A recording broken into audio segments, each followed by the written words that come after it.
Terima gelar kehormatan dari Dayak Kaltim, BTP diteriaki Ahok Presiden. Kadrun, awas pingsan ya. Kami seluruh masyarakat Kelurahan Budaya Mampang merasa sangat bersukacita, di mana Bapak selaku orang tua kami merasa Bapak sudah pulang ke kampung. Warga masyarakat Kelurahan Desa Upaya Mampang seluruhnya merasa merdeka. Itu merupakan satu bukti Tuhan menyertai kita di dalam segala hal. Pak Ahok juga salah satu pejabat rekor. Itu doa kami, Pak Ahok. Ahok Presiden. Ahok Presiden. Semua warga sudah menyambut dan sudah berdoa. Namun semuanya itu adalah kehendak Tuhan.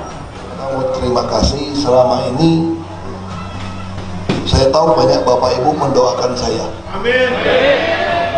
Jadi kalau orang tanya sama saya kenapa bisa berdiri di sini, saya bilang karena anugerah Tuhan dan doa dari banyak orang. Jadi itu yang saya yakinin. Saya sangat bersyukur. Tidak semua orang bisa dipercaya untuk tanggung jawab.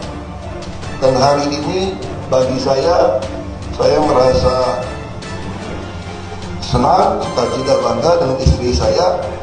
Kami diberikan tanggung jawab atas kehidupan lebih baik dari suku Dayak di Kalimantan Timur ini. Ini bagi saya satu kehormatan bagi saya. Mantan Gubernur DKI Jakarta Basuki Cahayapurnama alias Ahok mendapatkan gelar kehormatan dari masyarakat Dayak. Dalam kesempatan itu, kehadiran Ahok disambut dengan meriah warga. Ahok berkunjung ke Samarinda, Kalimantan Timur dan didampingi oleh Puput Nastiti Devi. Keduanya tiba di Samarinda dan momen awal kedatangan ini diunggah di kanal YouTube Panggil Saya BTP dengan judul BTP Vlog nomor 12, menjadi bagian dari keluarga suku Dayak. Begitu tiba di Samarinda, Ahok dan Puput mendatangi Desa Budaya Pampang, Kecamatan Samarinda Utara, Samarinda, Kaltim. Kehadiran keduanya disambut para tokoh masyarakat yang mengenakan pakaian adat. Ya, seorang tokoh adat menyambut Ahok menggunakan bahasa lokal. Tokoh adat berharap Ahok beserta keluarga dan masyarakat Dayak terus diberi kesehatan. Harapan kami, Bapak Ahok sekeluarga, demikian juga masyarakat Dayak di sini mendapatkan kesehatan berkat selalu dari Yang Maha Kuasa. Dan itu kita harapkan seterusnya. Ucap tokoh adat yang lain menggunakan bahasa Indonesia. Setelah itu Ahok dan Puput diberi gelang, kalung dan juga topi bermotif etnik. Tangannya kebesaran,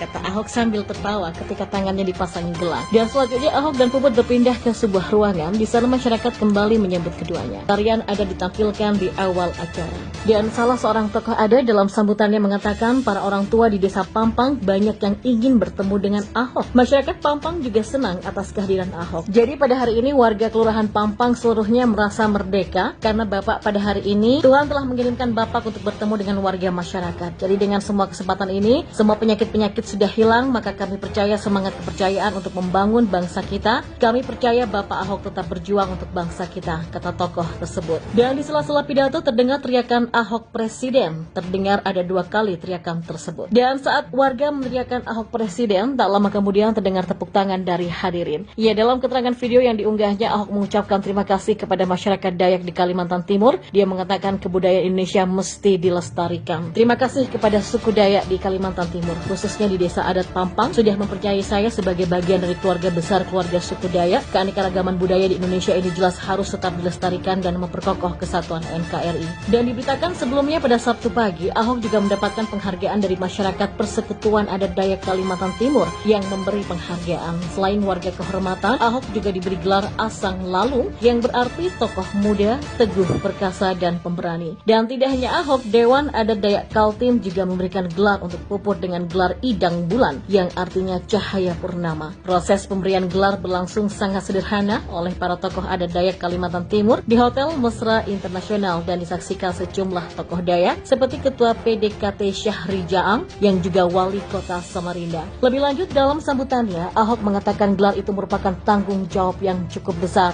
Dia senang menjadi bagian dari masyarakat Dayak yang sangat terbuka dan mau menerima semua orang dari berbagai kalangan. Ahok juga menjawab pertanyaan sejumlah warga soal kiat ketegasannya menyelesaikan persoalan di Jakarta saat menjadi gubernur.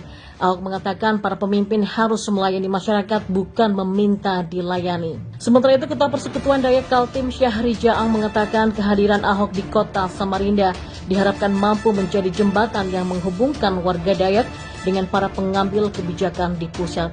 Syahri Jaang mengatakan masyarakat Dayak yang ada di perbatasan sempat mengeluh tentang minimnya infrastruktur di kawasan pedalaman Kaltim yang lebih dekat dengan negara tetangga Malaysia. Apalagi dengan adanya wacana pemindahan ibu kota negara di Kaltim, Syahri Jaang pun berharap BTP bisa ikut memperjuangkan Kaltim sebagai ibu kota negara. Beliau sudah menjadi warga kehormatan masyarakat Dayak Kaltim. Kami berharap beliau bisa membantu kami mengusulkan kepada Pak Presiden agar ibu kota negara bisa di Kalimantan Timur sehingga pemerataan pembangunan bisa dirasakan kami masyarakat Dayak di perbatasan Kaltim, kata Syahri Jaang. Sementara itu, usai menerima penghargaan dari masyarakat Dayak Kaltim, Ahok juga melakukan agenda keagamaan di sejumlah gereja di kota Samarinda. Banyak kalangan yang memang sepakat jika Ahok cocok untuk memimpin IKN. Selain suku Dayak mulai merestuinya, rekam jejak Ahok yang melawan keras korupsi menjadi alasan yang paling kuat. Tapi ya begitulah Ahok, jalan menuju puncak tidak selalu berjalan dengan mulus. Apalagi Ahok. Ahok adalah orang yang paling dibenci oleh lawan-lawan sebelah. Mereka seakan tidak rela ketika Ahok menduduki jabatan penting di negeri ini, dan yang perlu kita ketahui, mereka para kampret-kampret ini lebih suka ketika Anies yang mendapat jatah itu. Tapi tunggu dulu ya, Ahok adalah emas yang disia-siakan. Ibaratnya begini, dalam sebuah perusahaan atau instansi biasanya dikenal dengan jenjang karir, yaitu karir yang meningkat bila seseorang itu dapat mengemban tugas sebelumnya dengan baik. Misalnya pada awal bekerja, seorang diamanatkan mengemban tugas sebagai kurir. Karena dia bekerja sungguh-sungguh, jujur, dan dapat menyelesaikan semua tugasnya dengan baik, kiriman hampir sempurna tersampaikan ke tujuan, maka pimpinan menaikkan jabatannya sebagai pengawas kurir. Dia sekarang tidak lagi rutin mondar-mandir di jalanan mengantarkan paket, tapi dengan tanggung jawab yang lebih berat, yaitu memastikan semua pengantaran paket dapat tetap baik dan memuaskan pelanggan dan pemilik perusahaan.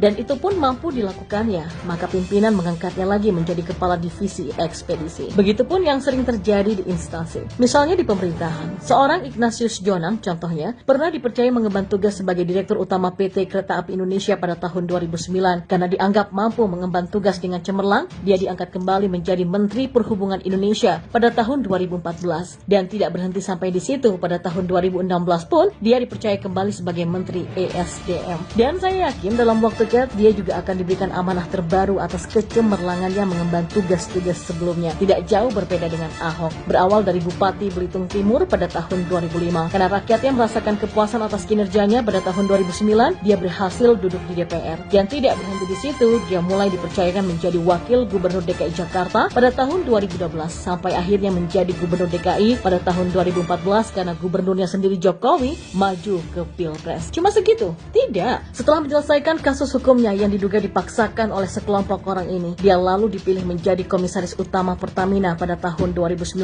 dengan sederet prestasi yang mulai ditunjukkannya. Maka wajar kalau sekarang ada wacana dia akan termasuk dalam daftar calon pimpinan ibu kota negara baru nanti di Kalimantan, dan dia tentu dianggap kompeten dalam hal itu, terlihat dari prestasi-prestasinya yang sudah dibangunnya selama ini. Lalu bagaimana perbandingannya dengan Anies? Ya, kita tahu sendiri, semenjak meninggalkan dunia perguruan tinggi dan masuk ke pemerintahan, Anies bisa dikatakan cukup redup prestasinya dibandingkan dengan Ahok atau Jonan sekaligus. Sedangkan sebagai rektor sebuah universitas pun ada kabar sayup-sayup tak sedap mengenai cara mencapai dan pencapaiannya. Sebagai Menteri Pendidikan dan Kebudayaan Indonesia pada tahun 2014, langkah karirnya pun tak mulus. Ada beberapa kasus yang terjadi seperti anggaran pameran buku dan lainnya. Tapi sebelum akhirnya masa tugasnya dicukupkan hanya dalam tempo 2 tahun saja. Oke, dan yang paling miris adalah saat dia belum mampu menyelesaikan semua pekerjaan rumah di Jakarta seperti kemacetan, kebanjiran, lalu polusi udara dan suara, akhirnya ada kesan bahwa DKI Jakarta sudah tidak pantas lagi didaulat sebagai ibu kota negara. Pembangunannya pun jauh dari yang diharapkan,